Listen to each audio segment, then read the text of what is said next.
Hi, everyone. First, I would like to thank the Graduate History Association of the University of Massachusetts Amherst for providing me with this opportunity to speak with you all today. My name is Joe Baez, and I am a fat, queer, Afro Latinx femme from Brooklyn, New York. I am a second year PhD student in the Department of American Studies at the George Washington University in Washington, D.C. My work examines queer and trans of color fat aesthetics, and basically I look at how queer and trans fat people of color represent their bodies, experiences, and feelings in media. Today I'll be examining one artist named Laura Aguilar in this presentation that I have titled Thinking with the Fat of Laura Aguilar's Body of Work. Laura Aguilar was born in 1959 and she passed away in 2018 in California. She was born with auditory dyslexia and she attributes her disability to what drew her to photography. She was mostly self-taught, but she had some education and training at East Los Angeles College. She identified as a lesbian and she was a first-generation Mexican American, her father being Mexican and her mother being Mexican and Irish. Now I'll be scrolling through some of her most acclaimed photographs.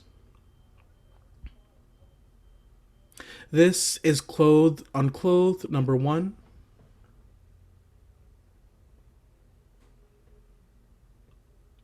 This is from a series called Plush Pony from 1992. This is Grounded number 111 from 2008.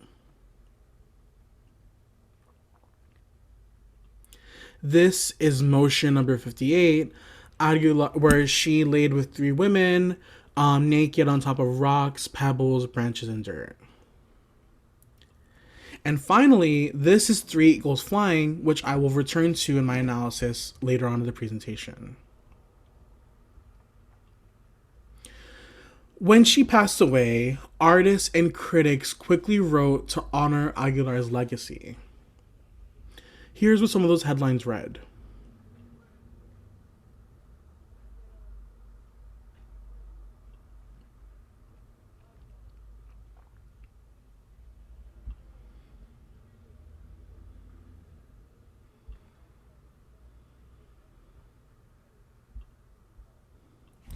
It is clear that in these headlines, Aguilar is remembered as a Chicana lesbian, a memory of her that I will argue is an incomplete memory. In an essay titled Clothed Unclothed, Laura Aguilar's Radical Vulnerability, Amelia Jones describes Aguilar's affective impact through the concept of radical vulnerability. She writes that we become aware in engaging Aguilar's portraits, particularly the self-portraits, that Aguilar's radically vulnerable emotional self is a thinking, feeling subject who articulates her own decenteredness and confusion about being human. She gives voice to the radically vulnerable self, a self that is clearly marked as Latina, Chicana, queer in sexual orientation, and massive in form. Aguilar's practice proposes her body as a site of radical vulnerability, giving us permission to engage sympathetically by feeling for her, but also empathetically feeling with her. I emphasize here the words clearly marked because they speak to the physical and social legibility of her Chicana, lesbian, massive body, with just a brief mention to her body size. Jones claims Aguilar's work is vulnerable and invites us to feel with her and for her. But as the headlines also show, this vulnerability never quite lands on the physical. Aguilar is most remembered for her race, sexuality, and nudity. But she was fat too. And her fat body is instrumental to how we get to feel with her and feel for her. In Sensual Excess, Dr. Amber Jamila Musser proposes the method of thinking with the flesh through her concept of epistemologies of fleshiness. Musser writes This knowledge, what I call epistemologies of fleshiness, in order to insist on naming fleshiness as a space where ontology and epistemology come together, consists of selfhoods, intimacies, and interactions that are arranged multiply. My insistence on conjoining flesh and knowledge emphasizes theorizing as a fleshy activity, both because theory emerges from flesh, positionality matters, and because theory is enacted by bodies. Thought can be located outside of the linguistic, in and through the body and its movements. I am drawn to epistemologies of fleshiness because it is a useful analytic for returning to her body. And not just returning to the body, but by honoring and shedding light on the fact that experiences and ideas exist in the body and are not always intellectualized through words. In sensual excess, Musser's method is to think with the flesh. In my argument, I'll be thinking with the fat. And her relationship to her body was somewhat public as well. Aguilar once said in an interview that voluptuous is a kind way to put it, but really I'm fat. I'm not saying I like being this way. I've always felt a lot of anger about my body size. My work is a way of coming to terms with my body, with learning to be comfortable with who you are. We all can't be size 0. I'm trying to be really honest about accepting my body.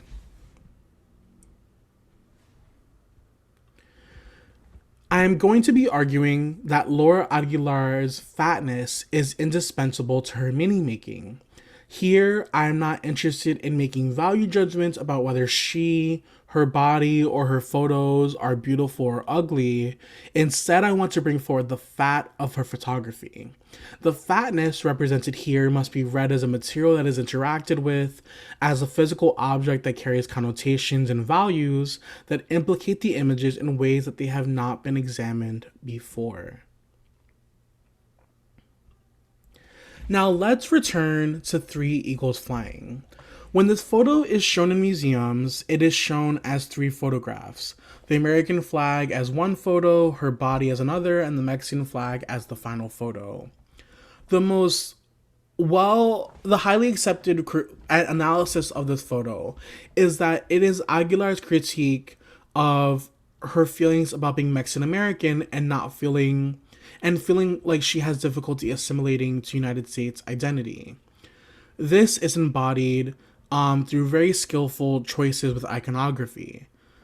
The eagle that covers her face can speak to the duality. The American flag and American identity uses the American eagle, the bald eagle, but also this eagle can represent the Mexican coat of arms seen on the left, which is a narrative that refers to indigeneity as well as Eurocentric or European myths of triumph. And so, again, the dominant reading of the photo is that it is an ambivalent reading about race and ethnicity and nationhood. But I want to think with the fat of the photo as well. Here, I want to just focus on the middle photo to talk about how the flags represent drapes and clothing that accentuate around her fat body. The American flag hugs her belly and contours it. And I also want to make an argument that if we are to look at this photo to talk about how Aguilar does not belong or feel like she belongs in either the US or within Mexican communities, we can talk about how her body also articulates this lack of community through the exposure of her breasts. Her face and her head are perfectly contained by the Mexican flag, and her lower body is perfectly contained by the American flag. However, both materials fail to cover her body fully, leaving her breasts exposed. The rope also does not constrict her and bind her, but it does constrict her.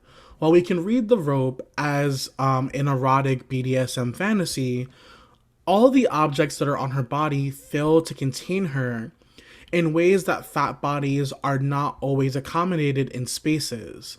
And so if we think about these objects as things that are meant to cover and constrain, we can see her body as being out of bounds and not feeling like it belongs within this framework at all. echoing the messages about not feeling the lack of belonging as well. And so it's not just the flags that do this work or the fact that she stands constrained by them. It's also the fact that her body is not concealed or enveloped in either flag's notions of identity and nationhood.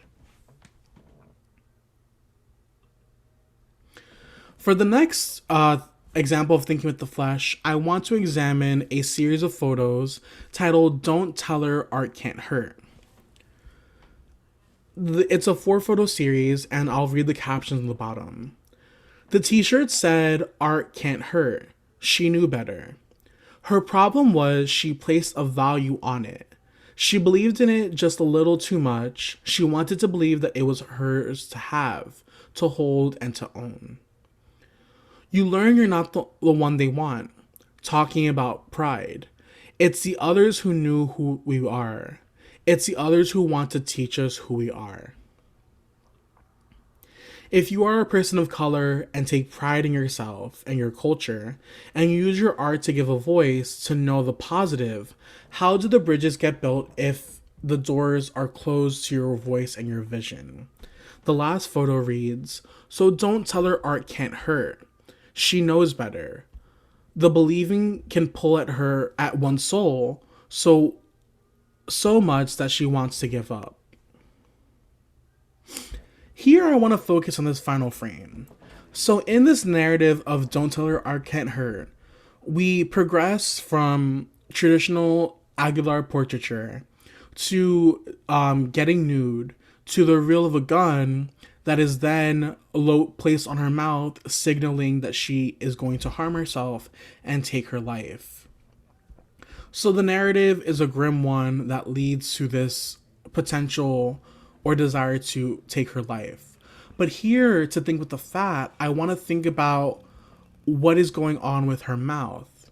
Here, her mouth is gaping to open and receive the bullet and the gun, but it's done so with her mouth gaping and her tongue out, almost licking the gun.